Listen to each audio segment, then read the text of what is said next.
Because we've done 8,500 brain scans. I can tell you when a person's about ready to change. I can tell you why people don't change. I can tell you what it takes to change. So what's it take to change? Well, you change. Most people keep their attention, always their awareness on their body. They keep their attention on everything in their environment, people and things. Their brain is always scanning everything around us to determine what's known and unknown, what's safe and unsafe, right? And we do that all the time. So our research shows that the moment you take your attention off your body and you go from somebody to nobody, you take your attention off the people in your life and go from who you identify with, from someone to no one. And so many people spend their whole life building an identity of being someone. Take your attention off your cell phone, your computer, your car, and go from something to nothing. Take your attention off where you're sitting, where you need to be, someplace you have to go from somewhere to nowhere. And take your attention off time, linear, thinking about the predictable future, the familiar past, and fall into the generous present moment and go from some time to no time. Then all you're left with is consciousness. And that's the moment you're no longer playing by the same rules of matter to matter. And there's a very elegant moment that takes place in the brain. In fact, I was just showing my research to a group of researchers in Santa Cruz this past week, and they were blown away. And I said, now watch, this person's going to have a transformational moment. They said, how do you know? I go, I've seen enough of these. And the next moment, the whole brain just lights up. That person is switched on. They'll never be the same person again. They're having a transcendental moment. And we could actually predict it and teach it now. It's a formula.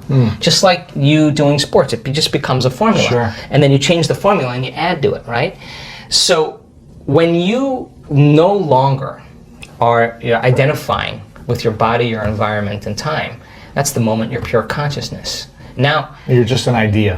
You're an awareness. Awareness that has nothing to do with local space and time. And now, if you're no longer... go beyond anything. You can go beyond, and that's when the brain, because the brain doesn't change the brain. It takes a long time.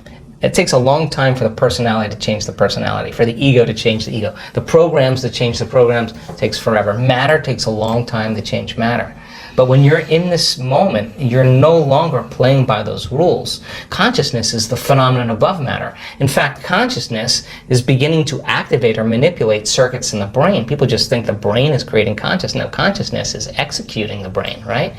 So then, if the brain can change, then the mind doesn't change the brain. Mind is the brain in action. It's consciousness that changes it. So when people begin to disengage and get beyond themselves, you are at your absolute best when you get beyond yourself. Then getting the person to that point. How does someone get to that point? Yeah, so we teach them that formula. We teach them to that point where all of a sudden they reach that generous present moment where they just feel connected. And when they're in that place, all the things they thought they wanted, they actually no longer want because they feel like they already have them. So then imagine living your life from that place. You would be less judgmental, and you would be less frustrated, you would be less impatient. Reactive, And so the formula then is that it requires a clear intention, which is a coherent brain.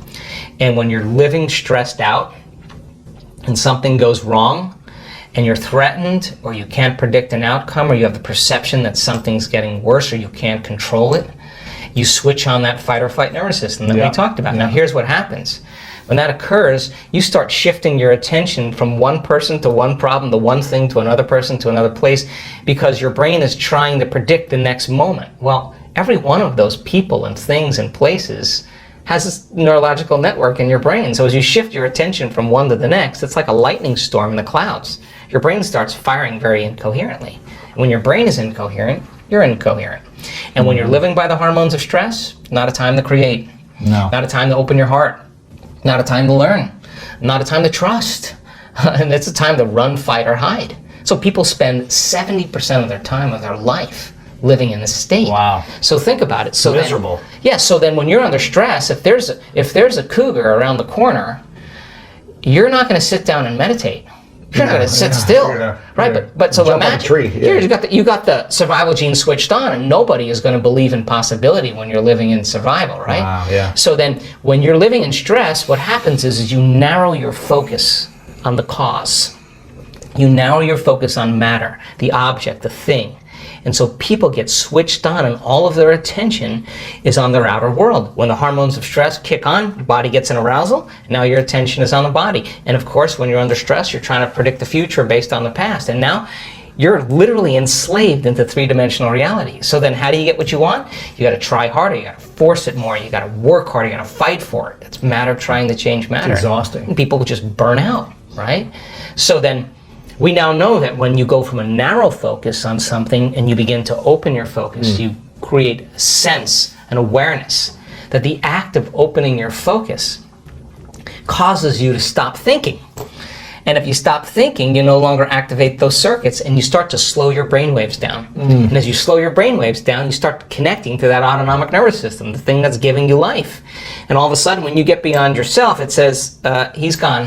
Let's step in and just clean up this mess before he gets back. Really? And its job is to create order and balance. So your body will start to do that for you. The innate intelligence will step right in. Once you connect, you got to connect. So you got to know how to change your brain waves. You can't change your brain waves and you stay in that active state.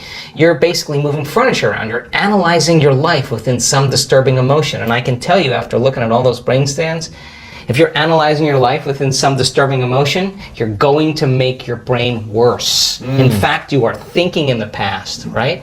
So you teach people the formula, how to open their focus, change their brain waves, connect to that invisible field, and all of a sudden different compartments of the brain start synchronizing. The front of the brain starts talking to the back of the brain. The right side starts talking to the left side.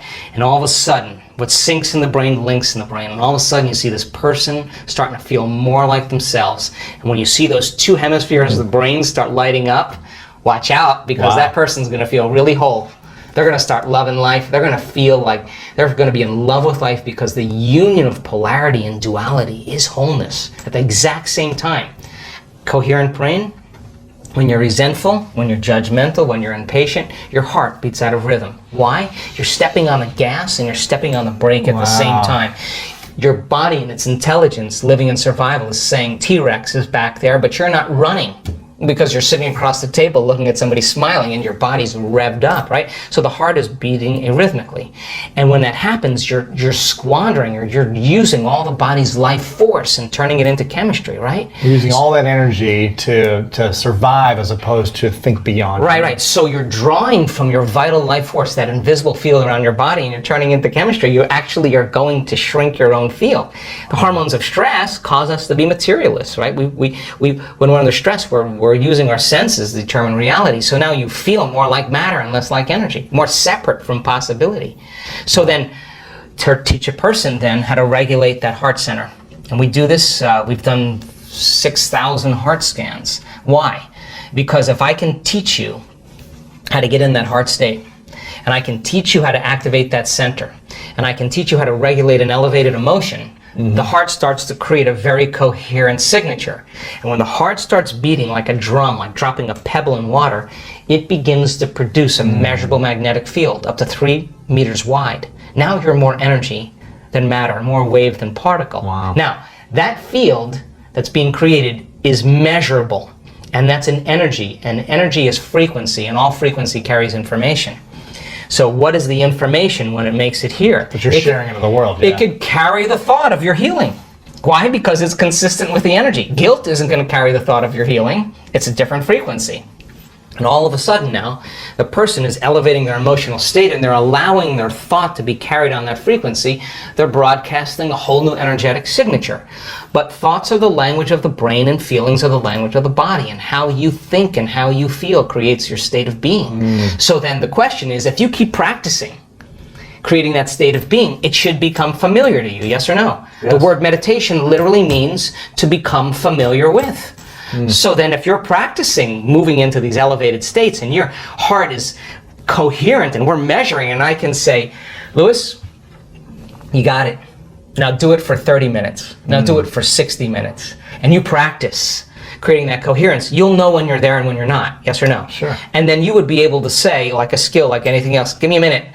I'm going to step out, and you're going to go back in the heart coherence and bring up that state. How do we get there in the heart? Oh, well, then we practice a formula. Again, rest your attention, start calling up elevated emotions, and when you start seeing that starts happening, Then you sustain it. Then you keep practicing. And all of a sudden, it gets longer and longer and longer. Now, what's the relevance behind that? Well, we've measured neurotransmitters. So when a person actually activates their heart, the heart releases a chemical called oxytocin. Oxytocin is actually the love chemical. Oxytocin signals nitric oxide. Nitric oxide signals another chemical called endothelial-derived relaxing factor. What does that do? Causes the vessels in your heart to swell. Wow. You will literally have energy in your heart. You will literally feel like your heart is full. Now, once you have that feeling, you're not going to want to trade that feeling for anyone or anything. You're going to say, why would I judge that person? If I judge that person, I'm going to lose this feeling. Now, all of a sudden, you're self-regulating. Now, once the heart is activated, I just was at the research lab this week. Once the heart is activated, it acts as an amplifier, and it amplifies energy in the brain. So once you start opening that heart, and it begins to signal the brain, you're going to suppress the survival centers. In fact, the research shows it will reset your baseline. In other words, if you're anxious and vigilant, and you learn how to self-regulate, you'll actually reset the baseline. And you'll say, well, the trauma was 15 years ago. I saw somebody get murdered or whatever. And then we'll say, yeah. But the moment the heart, not the brain, it's the heart that actually resets the amygdala. And all of a sudden, the person switches down, and all of a sudden, like, I just don't have anxiety. We have thousands of brain scans with anxiety and depression from people from all walks of life. They've reset. And all of a sudden, they don't have that anxiety. They don't have to take medications or do anything else. They know how to self-regulate.